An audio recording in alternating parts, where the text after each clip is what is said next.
I'm Katie Gimbar, and I'm answering questions about my flipped classroom. This question comes from Bill in Minnesota. What if students don't watch the videos? Well, this is always an interesting question. First, I think you have to require something of the students to ensure that they are doing their part, that they're interacting with the information. So I have them take notes. That might look different for each teacher. I expect them to copy down definitions, copy down a couple of examples, and go through the material. So requiring that of them, you know quickly who has done what they needed to do to be prepared for class. Of course, there's always going to be students that don't do their part, that don't do homework for whatever reason.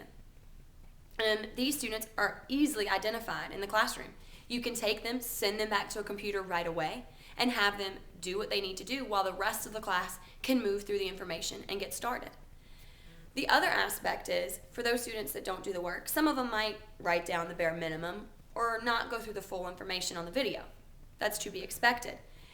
Well, what they do is they start collaborating and working in groups with each other, and that's not a bad way for them to learn, through peer teaching and delving into and applying the information. If they have some gaps in the information, they'll usually call you over and say, yeah, I don't get this part. Can I go back and watch the video again? And that's great, that they can use that video at any time to fill in those gaps. The other interesting aspect of it is that my students, because class is more engaging, it's more sociable for them, it's more collaborative, they often want to be a part of what's going on in class. I've actually had students come to me at the beginning of the day and say, Ms. Gimbar, can I go ahead and get on the computer now or during lunch because I didn't watch last night's video, I didn't have time, whatnot.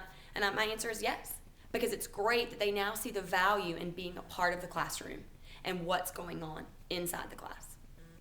For more information about flipping the classroom, visit the Friday Institute's website.